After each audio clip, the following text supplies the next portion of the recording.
So another skill you might have learned in 8th grade is something called rationalizing the denominator. What that means in non-mathy math language is getting rid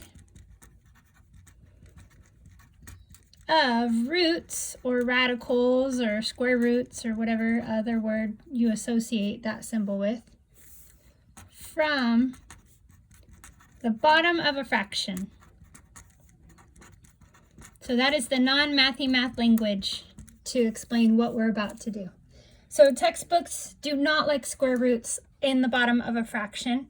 And this is an old rule that some textbooks make you do and some don't. So I'm going to teach you because our textbook likes it, but you may come to problems in the future where you shouldn't rationalize the denominator.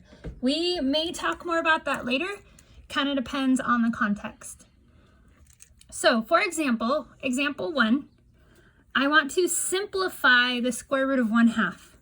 So I could write that as the square root of 1 over the square root of 2, because division lets us split up our square roots like that.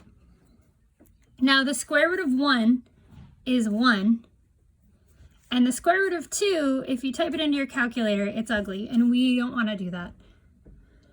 But according to some textbooks, this is not simplified, and so we have to get rid of the root from the bottom of the fraction. So to do that, I'm going to do a little trick called rationalizing the denominator. And the way I do that is I find a way to make that square root not exist. So if I wanted to get rid of this, the easiest way to do that would be to square it. But I can't really square both sides of my fraction bar and keep it equivalent. So I multiply it by itself. Square root of 2 times the square root of 2. Let's think about this for a second. The square root of 2 times the square root of 2 is the square root of 4. And the square root of 4 is 2.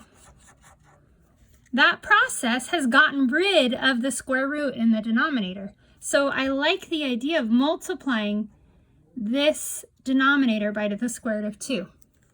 But I can't do just one side, because if I were to stop here, my fraction would not be equivalent, meaning it wouldn't be the same.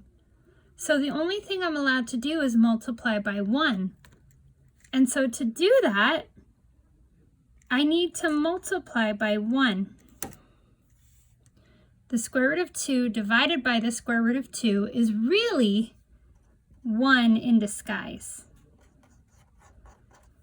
And because of that, when I multiply this by this fraction, the value of the fraction doesn't change, it just looks different. So let's think about that for a second, another tangent thought process. Let's say I wanted to write 1/2 as something over 10, but I don't want to change the value. The way I would do that is I would change 2 to 10 by multiplying by 5. But if I do that to the bottom, I have to do the same thing to the top. And I get 1 times 5 is 5, 2 times 5 is 10. And I hope you agree that 1/2 is the same as 5/10. So coming back, we multiplied by 5 over 5, which is a 1 in disguise. I'm doing the same thing here, but now it's square roots. So I have 1 times the square root of 2 is the square root of 2. And we already talked about it over here. The square root of 2 times the square root of 2 is just 2. So I have gotten rid of the radical from the bottom of my fraction. I have rationalized my denominator. And so the square root of 1/2 is equivalent to the square root of 2 over 2.